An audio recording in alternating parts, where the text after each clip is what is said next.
Welcome to our virtual service for the week of November 7th, 2021.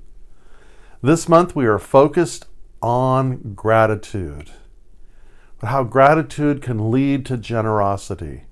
And both gratitude and generosity are celebrated within community. So thank you for being part of this community.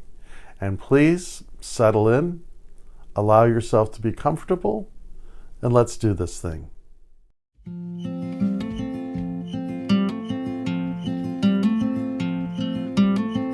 I lost my way down that long, dark road. I lost my way, but a light brought me home. And only I could see where it came and heard the faint call of my name. I felt the pain of losing it all. I felt the pain before I felt the fall. My body weak, but my mind so strong. I learned to walk again on my own. Standing on a mountain with my arms held high, stretched to the heavens, soaking up the sky.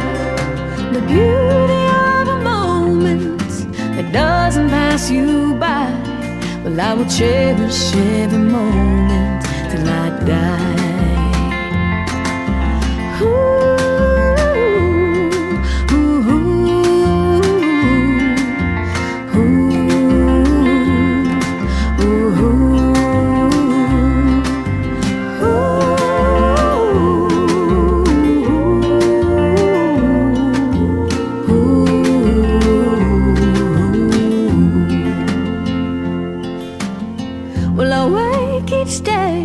But this pain's still there.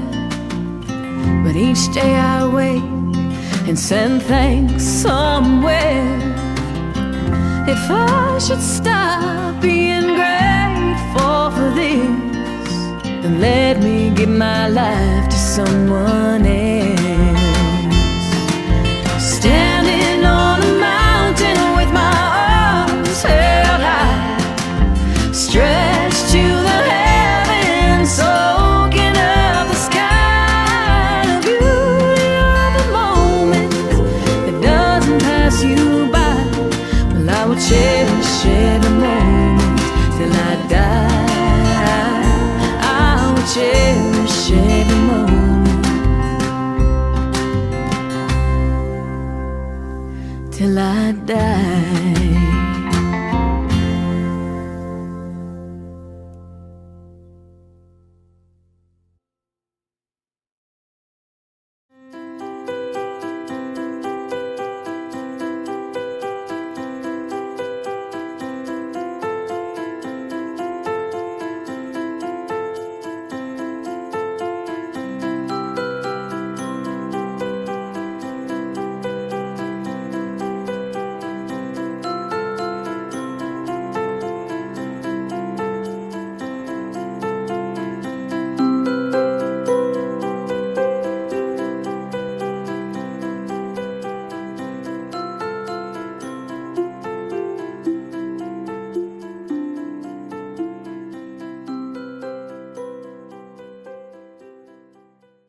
When I was in high school, I heard a story that has stayed with me for over 50 years.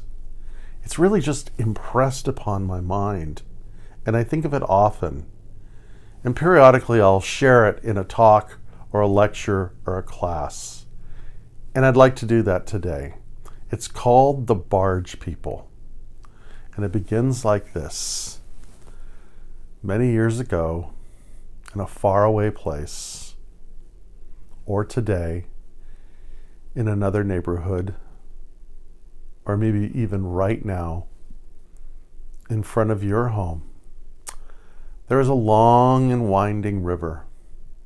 And on this river, floating downstream to the sea, was a large barge. And this barge carried some very interesting, very creative, very insightful, spiritually intelligent people, we would say. And periodically it would stop at the different cities and villages along the way.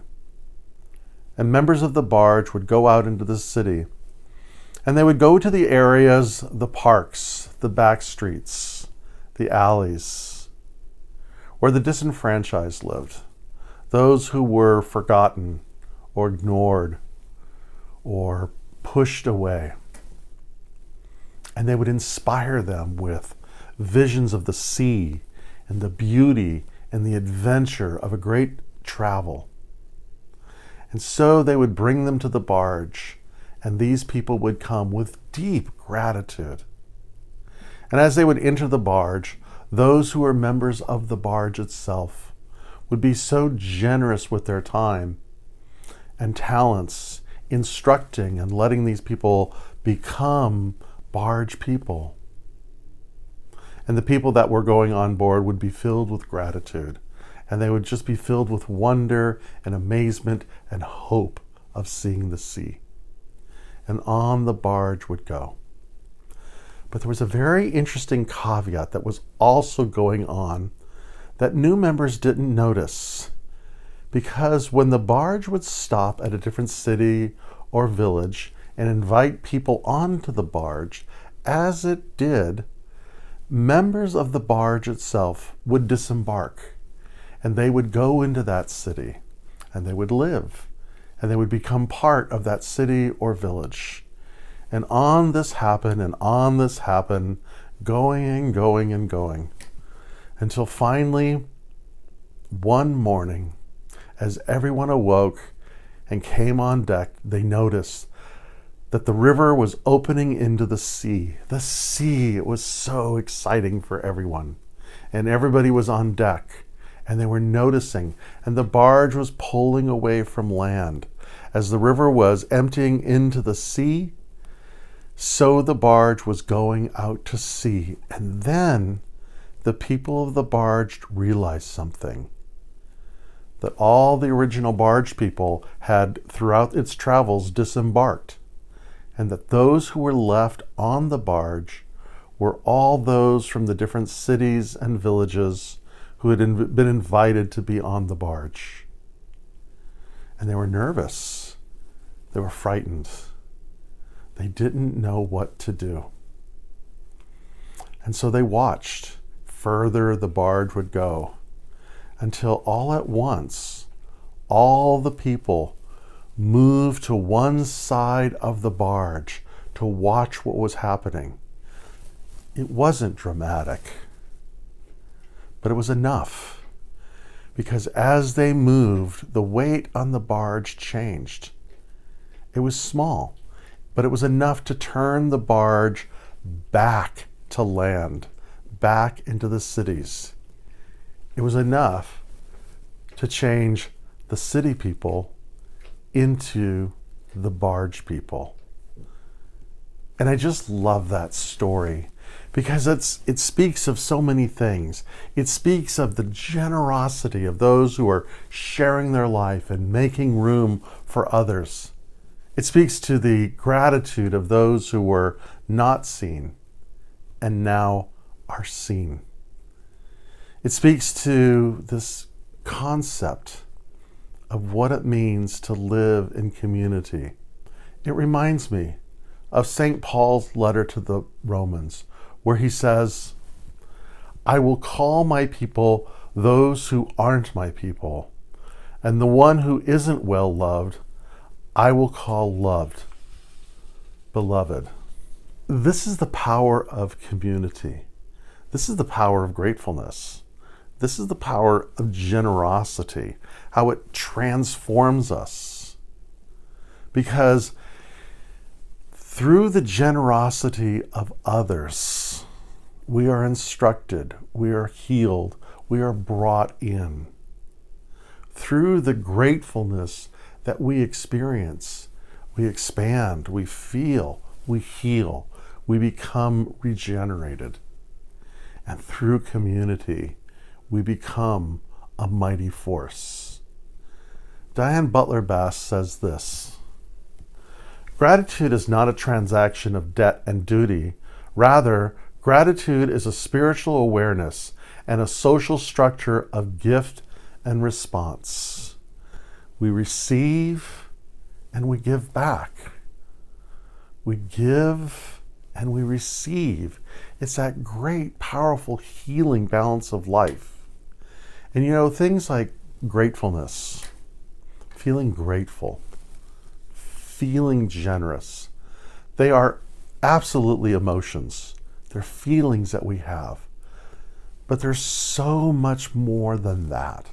They are actually a level of spiritual intelligence, an ethic, if you would, a practice that we do. Just like love, we choose to love deeper. Anybody that has a small child or an animal or a partner or whatever the community that you are in, realize that sometimes we choose to love. We choose in that moment, I'm going to love in this moment. Just like we choose gratitude and we choose generosity. They enable us to expand and grow and move into new and exciting ways. But it's a practice. It's a practice to train ourselves to be that way. Because sometimes, like the barge people, a wound or not feeling seen or feeling a sense of lack, it's easy for us to dwell on those things, right? But that's when we remember. That's when we choose. Imagine, if you would, living in a community. Imagine a world in which generosity and gratefulness were values by which the group organizes itself. How powerful that would be. David Steindl-Rast says it this way: if you're grateful, you're not fearful. And if you're not fearful, you're not violent. If you're grateful, you act out of a sense of enough and not out of a sense of scarcity. And you are willing to share. If you are grateful, you are enjoying the differences between people, and you are respectful to everybody, and that changes the power pyramid under which we live. Right? It changes everything.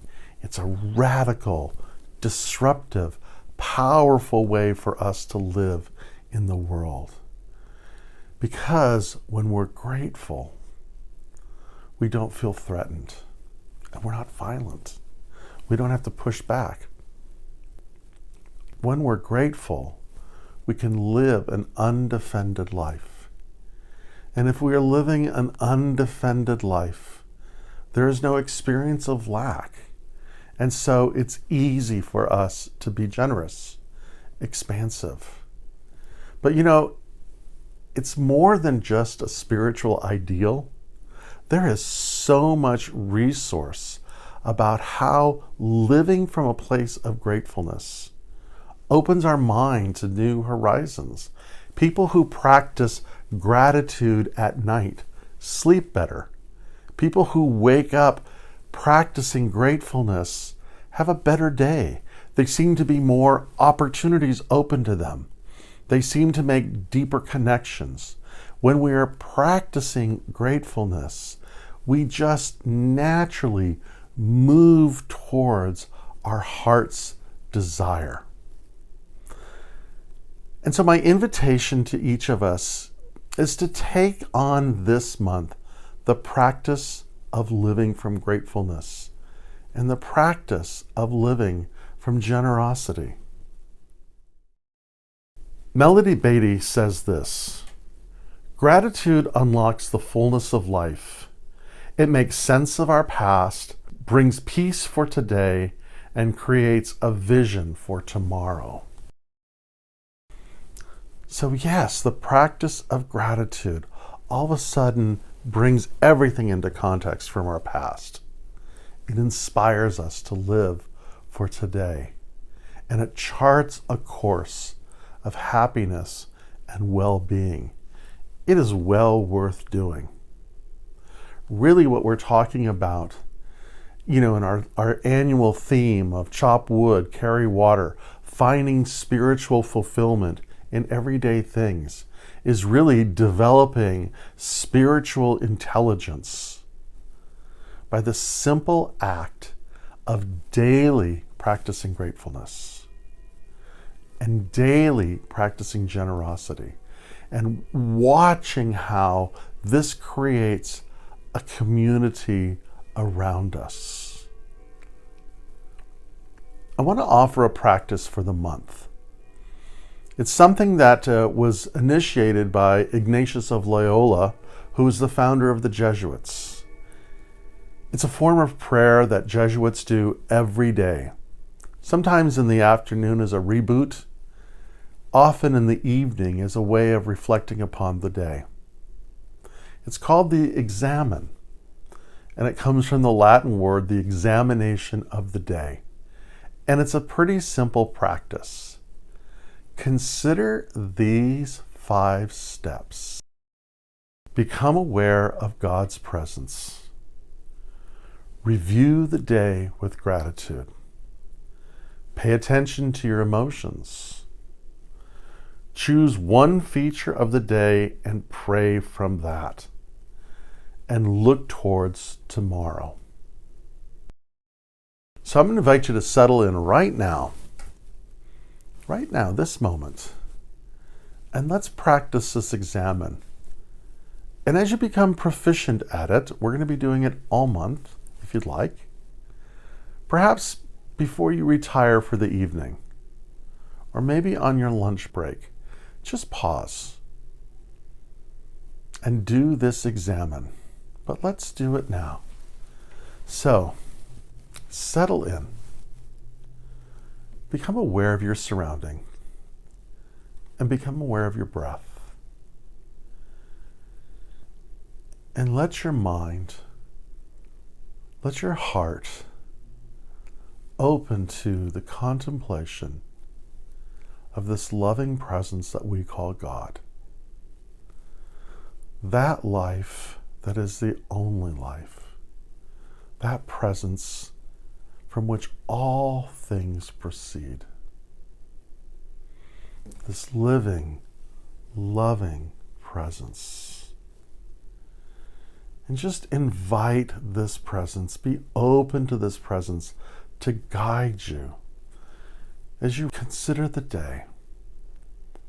And just reflect on what you are grateful for this day.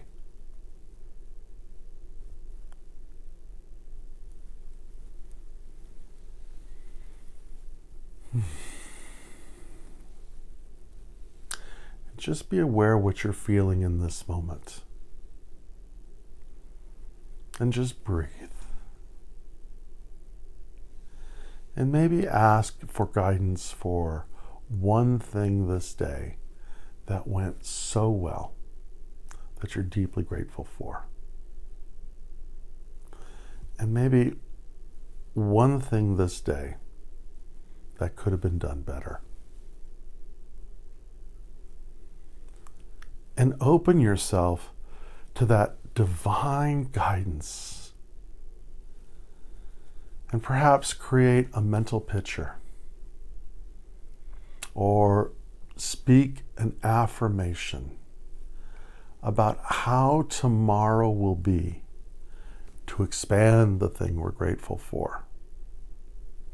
And with love and compassion, to move ourselves back in alignment with the thing that felt like it was out of line.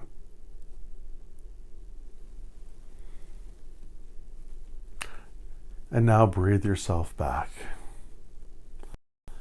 See how simple that was? It only takes a few moments, and yet it is so powerful to do. And as you begin to practice this daily, you'll become more proficient at it, more expansive. You'll see changes happen, I promise you. And so, my dear friends, again, let us consider this. for the month, we're going to practice living in gratefulness, which means we're going to remind ourselves, we're going to check in, we're going to choose gratefulness. And when we feel that we're contracting, we're going to breathe and pause and choose expansion. And we're going to watch how our life expands, how opportunities arise, how our days were filled with amazement and wonder and awe, how we in this simple practice become the barge people.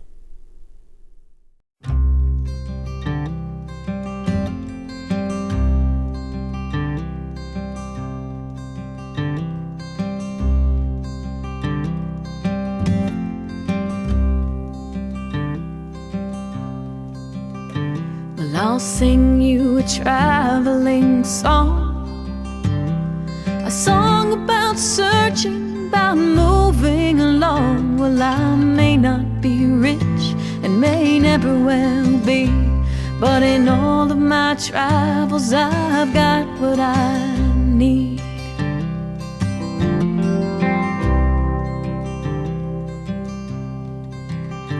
Well, I met a young girl on the way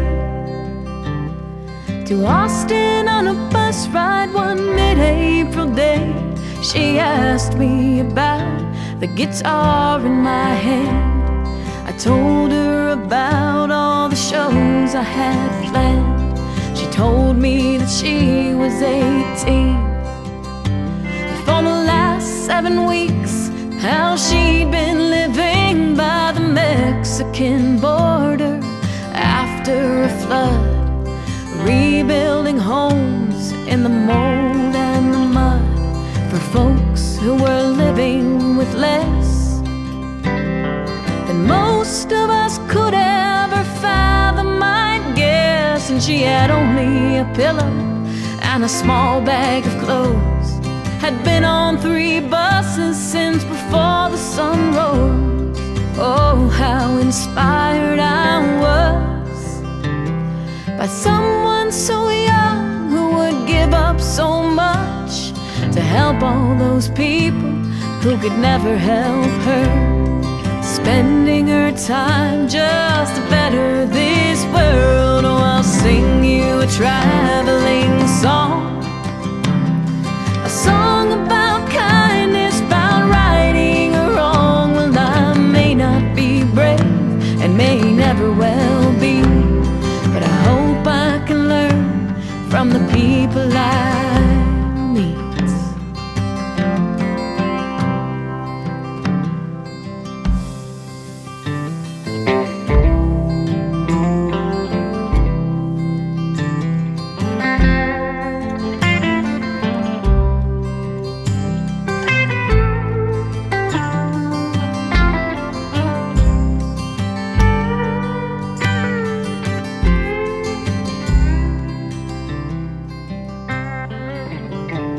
Flying home from that very same trip, on a flight out of Dallas, I had the pleasure to sit by a man who was not at all pleased to be stuck back in coach with a person like me. When a mother came on with a child, he rolled his eyes at her and sighed when she smiled, and I was stuck in the middle for that 3-hour ride, with his elbow periodically digging my side. He got mad later on in the flight when the attendant did not have the bourbon he liked. Oh, I just closed my eyes and thought back to that bus, wondering where that young girl I met was. I've met all kinds of folks on the road, those who are wise and those who don't know. The only true thing that we have in this life is a chance to wake up in the new morning light. Oh, I'll sing you a traveling song,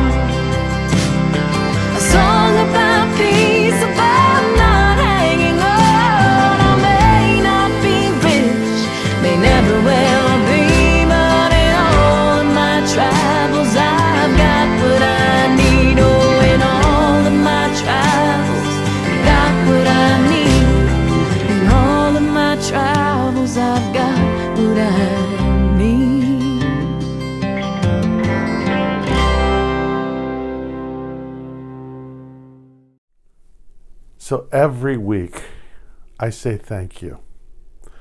And I don't want that to sound repetitive or just something that's thrown in the last, but I want you to really know how grateful we are that you are part of our virtual community. We're grateful that you participate in the ways that you do by sharing, liking, doing comments, financial contribution. All these things are helpful. So again, thank you for this. And for those of you who financially support us, this month we are doing sort of a soft pledge drive, not a hardcore thing. We're not going to hound you. We just want to bring it to your attention, and you may be getting some information. And really what we're looking to do as we're getting ready to do our budgeting for next year, we're just kind of looking at numbers of what we can count on as we begin to prepare. I want to thank you in advance for participating in that. And so, my dear friends, for those whom you love and those whom you receive love from, I wish you from the bottom of my heart many, many blessings.